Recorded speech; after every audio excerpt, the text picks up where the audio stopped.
Selamat pagi anak-anak semua, Shalom. Oke, jadi hari ini Ibu tidak ada pertemuan live session ya, karena hari ini Ibu ada PD dengan yayasan, jadi ada pembelajaran dengan yayasan sehingga Ibu membuat video ini. Nah, hari ini Ibu akan menjelaskan tentang sumatif unit 1 integrasi IPA dan PJOK. Jadi kan kemarin kalian sudah mengerjakan formatif 1 dan formatif 2 ya. Nah, bagi kalian yang belum mengumpulkan tugas formatif 1 dan formatif 2, harap segera dikumpulkan ya, karena ini akan juga dimasukkan ke dalam nilai sumatif kamu. Jadi ketika kamu tidak mengumpulkan formatif 1 dan formatif 2, otomatis kamu tidak bisa lanjut ke sumatif gitu ya, karena nanti di tugas sumatifmu itu yang akan kamu gunakan itu formatif 1 dan formatif 2. Nah, bagi kalian yang sudah mendapat nilai 100 di formatif ya, kalian sudah bisa langsung lanjut nantinya ke mengerjakan sumatif ya. Nanti Ibu akan jelaskan bagaimana caranya kalian mengerjakan sumatif. Terus untuk kalian yang masih ada perbaikan ya, yang masih ada perbaikan di formatif 1 dan formatif 2, itu sebenarnya Ibu dan Pak Misko sudah menuliskan feedback atau hal-hal yang perlu kalian perbaiki di Google Classroom kalian ya. Jadi coba buka di Google Classroom kalian, di bagian chat di situ sudah Ibu dan Pak Misko tuliskan apa saja yang perlu kalian perbaiki.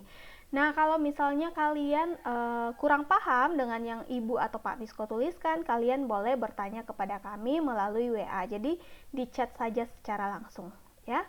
Kemudian untuk yang mengirimkan melalui WA, WhatsApp itu Ibu juga sudah berikan komentar, jadi silakan kalian baca, kemudian kerjakan sesuai instruksi yang Ibu berikan gitu ya.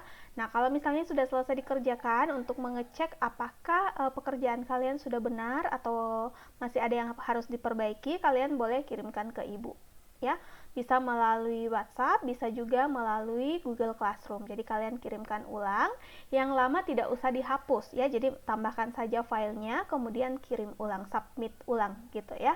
Turn in juga jangan lupa di turn in. Jadi kalau misalnya sudah masuk, Ibu bisa lihat oh sudah ada perbaikan yang dimasukkan seperti itu ya. Nah, untuk sumatif kita ini Ibu akan perlihatkan dulu kepada kalian rubriknya. Jadi untuk rubrik sumatif kita, nah di sini ya ada integrasi IPA dan PJOK. Jadi ini akan kalian kerjakan mulai hari ini ya, 22 Februari sampai tanggal 9 Maret. Jadi dikumpulkan paling akhir itu tanggal 9 Maret. Ya. Nah, kalian jangan lihat waktunya Bu masih lama ya, masih 1 minggu gitu ya. Jangan lihat seperti itu, karena semakin cepat kalian mengerjakan, maka tugas kalian juga akan semakin cepat berkurangnya begitu. Jadi jangan kalian menumpuk-numpuk pekerjaan gitu ya, karena jangan sampai nanti kalian terlalu terlena dengan due date tugasnya lama, tiba-tiba ternyata tugasnya sudah menumpuk 5, sudah menumpuk 6, terus bingung bagaimana mengerjakannya. Jadi kalau misalnya ada waktu, segera kalian kerjakan. Nah, untuk hari ini Ibu harap sih sudah ada ya yang bisa mengerjakan menyelesaikan sumatif hari ini, khususnya yang sudah dapat nilai 100 dan atau yang sudah memperbaiki juga, itu kalian sudah bisa masuk di sumatif gitu ya. Nah, apa saja yang dinilai? Jadi di sini kalian bisa lihat ya petunjuknya. Jadi kalian akan membuat infografis berdasarkan studi kasus William yang kamu sudah kerjakan di formatif 1 dan formatif 2. Nah, apa saja yang dinilai? Jadi aspek yang penilaian yang pertama itu murid dapat memecahkan studi kasus dengan menyajikan data yang lengkap serta perhitungan yang benar dengan menggunakan rumus yang benar. Nah, di sini ada 3 hal yang ditekankan. Yang pertama, data yang lengkap. Kedua, perhitungan yang benar. Dan yang ketiga, rumus yang benar. Makanya kemarin Ibu kalau komentari tugas kalian itu selalu bilangnya, di perhitungan kalori lemaknya belum menggunakan rumus kalori. Padahal di unit 2 kita, bukan di unit 2, di modul 2 kita sudah belajar tentang rumus yang kalian gunakan untuk menghitung kalori. Jadi ada yang menggunakan cara cepat, hanya dikali 4.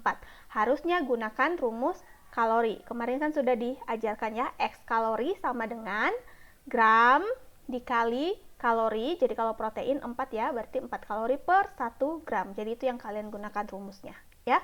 Jadi harus gunakan rumus yang benar.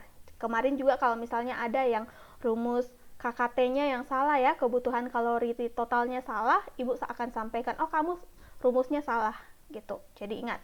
Jadi datanya lengkap.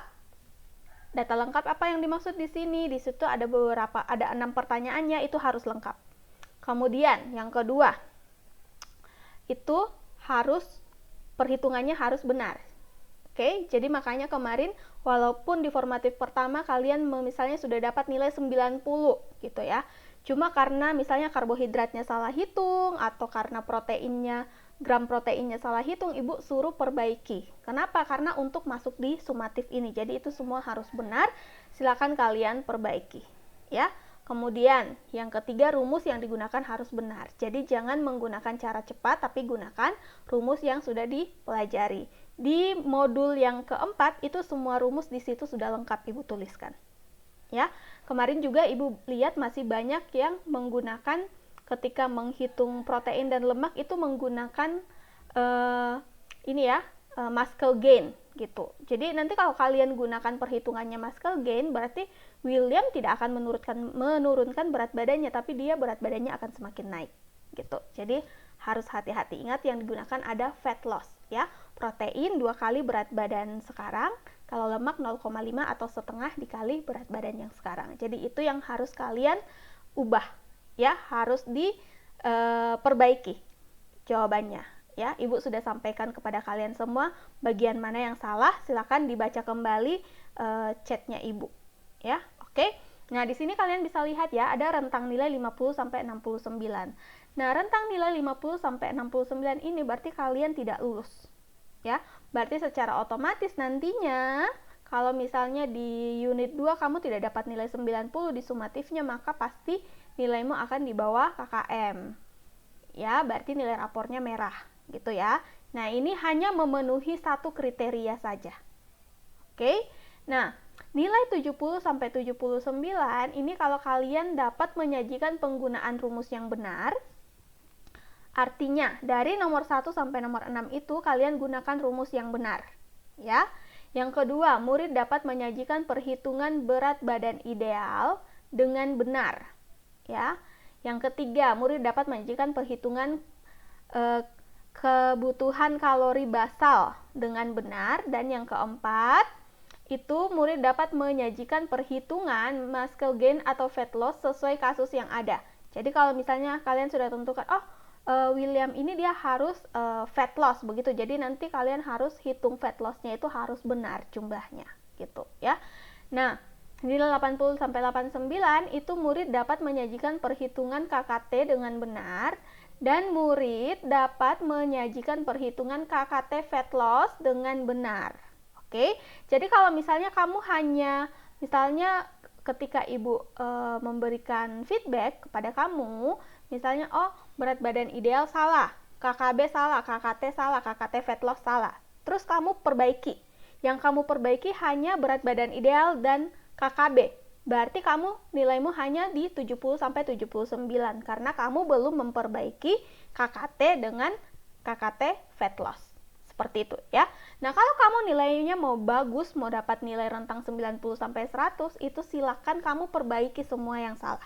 Jadi jawaban nomor 1 sampai nomor 6 yang ada di studi kasus William itu harus semuanya benar. Sehingga kamu dapat nilai 90 sampai 100. Seperti itu ya. Nah, kemudian kriteria kedua yang dinilai adalah menu makanan. Nah, di sini menu makanan yang kamu sudah buat di formatif yang kedua gitu. Nah, di situ kan juga Pak Misko sudah memberikan komentar ya. Kalau misalnya di sini kalian bisa perhatikan ya. Kalau kalian sudah buat menu makanan, tetapi ternyata kelebihan atau kekurangannya itu lebih dari 10 gram. Lemaknya lebih dari 10 gram. Misalnya kalau dihitung lebihnya itu 20 gram lebihnya. Karbohidratnya lebihnya 15 gram. Kemudian proteinnya lebihnya 17 gram gitu. Berarti nilaimu itu masih di bawah KKM gitu. Jadi kamu harus perbaiki gitu. Nah, kalau kalian ya yang sudah menyajikan menu makanan terus di dalamnya ternyata kelebihannya itu 6 sampai 10 gram ya, di atas 5 begitu ya, di atas 5 gram kelebihannya berarti kalian sudah bisa berada di nilai KKM. Atau misalnya ada dua kelebihan yang 6 sampai 10 gram dan misalnya karbohidrat dan protein, misalnya karbohidratmu lebihnya 9 gram, proteinmu lebihnya 7 gram, lemaknya lebihnya cuma 3 gram gitu, berarti tetap kamu bisa berada di nilai rentang nilai KKM gitu ya. Nah, kalau misalnya ini ya ada atau yang keempat, kamu sudah sajikan menu makanan. Yang dua, misalnya tadi ya karbohidrat itu lebihnya 9 gram, protein itu lebihnya 7 gram, ternyata lemak ini lebihnya 14 gram. Nah, itu kamu masih bisa masuk di kriteria KKM gitu ya. Nah, bagaimana kalau kamu mau masuk di kriteria above KKM, di atas KKM nilai 80-an gitu ya. Berarti kamu kelebihannya itu harus di bawah 5 gram atau rentangnya 1 sampai 5 gram saja. Misalnya karbohidrat setelah kalian hitung lebihnya itu hanya 4 gram, lemak lebihnya 2 gram, protein lebihnya 3 gram atau 1 gram, itu berarti nilaimu sudah di kisaran di rentang nilai 80-an gitu ya. Atau bisa juga ada dua nilai yang 1 sampai 5 gram kelebihannya dan ada satu yang di atas 5 tapi tidak melebihi 10. Misalnya karbohidratmu lebihnya 2 gram, protein lebihnya 5 gram, lemakmu lebihnya 7 gram. Nah, ini kamu masih bisa dapat nilai 80-an gitu. Nah, bagaimana caranya supaya dapat nilai excellent 100 gitu ya? Berarti harus sesuai gitu ya, gramnya harus sesuai dengan yang sudah kamu hitung di formatif 1. Jadi benar-benar pas, tidak ada lebihnya, tidak ada kurangnya, seperti itu ya. Sampai di sini pahamnya. Kalau misalnya nanti ada yang masih kurang dimengerti, kalian boleh WA ke ibu atau boleh lewat messenger ke ibu ya. Oke, itu untuk kriteria yang kedua. Nah, kriteria yang ketiga ini adalah tentang infografis. Ya, jadi di infografis itu ada 8 hal yang dihitung, yang diperhitungkan. Jadi yang pertama itu perhitungan BBI, berat badan ideal. Yang kedua perhitungan KKB, kebutuhan kalori basal. Yang ketiga kebutuhan kalori total. Yang keempat penentuan kebutuhan kalori total fat loss. Ya, yang kelima itu perhitungan kebutuhan kalori total fat loss. Yang keenam itu perhitungan gram dan kalori karbohidrat. Yang ketujuh perhitungan gram dan kalori protein. Yang kedelapan perhitungan gram dan kalori lemak. Jadi 8 ini harus ada di dalam infografismu. Gitu ya. Nah, bagaimana di sini penilaiannya? Kalian bisa lihat ya. Kalau infografis yang dibuat tidak berisikan ini ya, infografis yang dibuat tidak berisikan data yang lengkap ya, misalnya kamu hanya tuliskan nomor 1 sampai 7 saja di dalam infografismu, berarti itu kamu nilainya di bawah KKM ya. Jadi harus ada semua ke-8 data ini. Oke. Nah, kalau misalnya nilaimu mau 70-an, nilai KKM ya, 70-an ya, rentang nilainya 70-an, 70 sampai 79, itu kalian harus menggunakan format infografis yang sudah diberikan. Nah, nanti Ibu akan perlihatkan formatnya bagaimana dan cara pengisiannya bagaimana ya. Yang kedua, infografis yang dibuat berisikan data yang lengkap. Data yang lengkap yang di mana, Bu? Yang dimaksud data yang lengkap yang ini, yang 8 ini. Jadi harus ada semuanya di dalam. Ya, ingat satu saja tidak ada, berarti kamu nilainya KKM. Ya. Kemudian infografis rapi, bersih, tidak ada coretan atau kesalahan pengetikan, format tulisan yang rapi. Gitu, ya. Maksudnya bagaimana, Bu? Ini rapi, bersih. Gitu ya. Kalau bersih berarti kalau misalnya kalian infografisnya kalian tulis dengan tulis tangan, tidak menggunakan komputer, berarti kalian harus bersih infografisnya. Jadi tidak ada tipex-tipexnya, tidak ada hapusan pensil di situ yang kelihatan dan sebagainya. Nah, kalau kalian menggunakan komputer berarti harus rapi. Rapi itu yang bagaimana, Bu? Berarti tulisanmu itu harus rapi, tidak ada yang satu miring ke sini, satu miring ke sana, atau misalnya huruf yang kalian gunakan itu berbeda-beda Ya, misalnya bagian atas Arial, yang bagian kedua Times New Roman dan sebagainya ya, jadi harus sama. Kemudian tidak ada coretan, itu bagi yang menulis dengan tangan ya. Kemudian kalau yang menggunakan komputer berarti tidak ada kesalahan pengetikan. Nah, format tulisan yang rapi ya, jadi formatnya rapi. Kalau kalian tulis dengan tangan berarti tulisannya rapi. Kalau kalian gunakan komputer berarti harus rapi, susunannya harus rapi gitu ya. Itu untuk nilai 70-an, 70 sampai 79. Nah, kalau mau nilai 80 sampai 89, kalian tetap menggunakan format infografis yang sudah diberikan. Sama sebenarnya dengan yang nilai 70-an, tetapi tambahannya adalah menambahkan hiasan untuk memperindah infografis. Yang tentunya ini harus berhubungan dengan apa yang dibahas gitu ya. Nah, sekarang kan kita bahasnya tentang kalori menu makanan begitu ya. Jangan sampai kalian tambahkan hiasannya gambar laptop, gambar HP gitu. Jadi cari yang berhubungan gitu. Misalnya timbangan badan atau makanan-makanan yang mengandung karbohidrat dan sebagainya, itu kalian bisa tambahkan gitu ya. Dan lihat juga letak keindahannya. Jadi jangan cuma sekedar menambahkan saja tapi tidak ada indah-indahnya gitu ya. Nah, kemudian kalau mau excellent nilainya berarti menggunakan format infografis yang dibuat sendiri. Oke, jadi tidak menggunakan format yang ibu kasih, tetapi kalian buat sendiri. Jadi yang biasa menggunakan Canva boleh, mau bikin di Word boleh, mau bikin di PowerPoint boleh gitu ya. Yang kalian bisa buat sendiri, atau kalian yang di rumah yang tidak punya komputer mau pakai kertas manila boleh gitu ya. Jadi tinggal kalian gambar-gambarkan, mau gambar sendiri juga boleh untuk gambarnya seperti itu ya. Dan infografis yang dibuat berisikan data yang lengkap, yang ada 8 data ini. Kemudian sama tadi ya, infografis rapi, bersih, tidak ada coretan atau kesalahan pengetikan, format tulisannya rapi. Nah, kemudian untuk sumatif ini kita akan nilai sikap tanggung jawab kalian. Nah, tanggung jawab apa? Tanggung jawab dalam mengumpulkan dan mengerjakan tugas tepat waktu. Jadi, kalau kalian kumpulkan tugasnya lebih dari 2 hari dari batas waktu yang diberikan, kan kita batas waktunya tanggal 9 ya. Ya, kita batas waktunya tanggal 9 Maret. Jadi kalau misalnya kalian kumpulkan di tanggal 11 ya, tanggal 11, tanggal 12 atau bahkan sampai Lebaran berikutnya itu kalian tidak kumpulkan, berarti nilai sikapnya otomatis sudah kurang gitu ya. Apalagi yang harus ditagi-tagi terus dulu baru kumpulkan tugasnya. Itu pun ada yang sudah ditagi-tagi terus tapi belum mengumpulkan tugasnya gitu. Jadi itu akan berpengaruh di nilai sikap kalian ya. Nah, nilai sikap itu juga bisa mempengaruhi kenaikan kelas. Oke, jadi hati-hati ya. Nah, kalau kalian kumpulkan tugasnya tepat waktu, tanggal 9 berarti nilai sikapnya baik.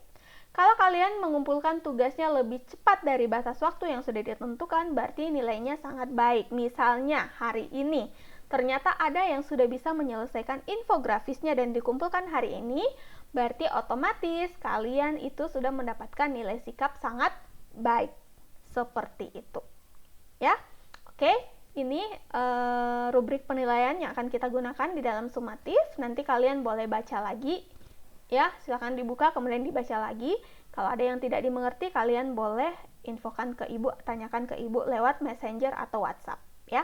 Nah, sekarang ibu mau perlihatkan kepada kalian template untuk infografisnya. Jadi ini templatenya sudah jadi ya. Jadi kalian tinggal isi saja di sini. Ya, di sini nama sudah ada, tinggal kalian isikan. Misalnya siapa? Andrianto misalnya ya. Tinggal kalian ketik saja Andrianto. Kelas berapa? Tinggal diklik saja. Kelas 71 gitu. Jadi kalian tinggal isi saja seperti itu. Terus sudah lanjut ke bawah ya, di sini. Sini kan sudah ada ya, berat badan ideal William. Nah, William seorang supir berumur 50 tahun. Ia memiliki tinggi badan 165 cm dan berat badan 80 kg. Nah, apa yang diketahui? Kalian tinggal ketik saja begini. Yang diketahui itu 1, berat badan William itu sama dengan berapa kilogram. Yang kedua, yang kedua apa, yang ketiga apa, yang keempat apa gitu ya. Nah ini kan kalian lihat, oh ini Bu, terus ini Bu ke bawah bagaimana? Kalian tinggal taruh saja kursornya di sini, terus tekan delete ya, nanti dia akan naik kembali. Terus ditanyakan apa? Nah yang ditanyakan, lihat, kalian lihat di sini apa saja sih yang ditanyakan gitu ya.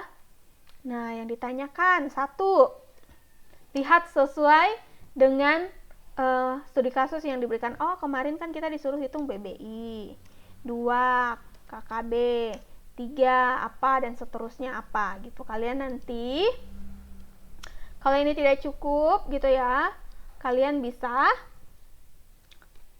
tulis begini. Oh 1 BBI, 2 KKB, 3 KKT, 4 penentuan fat loss dan sebagainya. Itu nanti kalian bisa ukur. Nah ini kalian juga bisa agak besarkan begini ya. Nah oke, itu nanti yang kalian kerjakan. Jadi tinggal diisi saja gitu, formatnya sudah ada. Oke, kemudian berikutnya ya, di sini sudah ada nih berat badan ideal William. Nah kamu tuliskan rumusnya apa ya. Oh berat badan ideal William, berat badan ideal William rumusnya apa ya, seperti itu. Oh tinggi badan dikurang 100 bla bla bla gitu ya, nanti kalian isi sendiri gitu. Baru perhitungannya bagaimana. Nah di sini perhitungannya berarti kamu isikan rumusnya, sesuai rumusnya gitu kamu tuliskan. Sudah kamu kerjakan di unit formatif 1, tinggal kamu pindahkan ke sini saja penulisannya ya. Terus KKB sama, tinggal tulis rumusnya apa, perhitungannya bagaimana gitu ya. Terus KKT bagaimana, rumusnya apa, perhitungannya apa gitu. Nah kemudian di sini masuk bagian yang kedua, itu fat loss, mengurangi berat badan William gitu ya. Nah rumus fat loss apa yang kalian gunakan, apakah dikurang 300, dikurang 200, dikurang 100, dikurang 500 gitu. Jadi kamu tuliskan apa yang kamu gunakan, baru perhitungannya bagaimana. Baru nanti masuk di protein yang dibutuhkan William, kamu hitung gram proteinnya berapa, rumus kalorinya yang digunakan apa, perhitungan kalorinya bagaimana. Sama dengan sama dengan lemak, gramnya berapa, kalorinya berapa, rumusnya apa. Begitu juga dengan karbohidrat ya yang dibutuhkan William. Jadi perhitungannya berapa, perhitungan gramnya berapa gitu. Oke, itu kemudian nanti masuk di sini ya. Di menu makanan.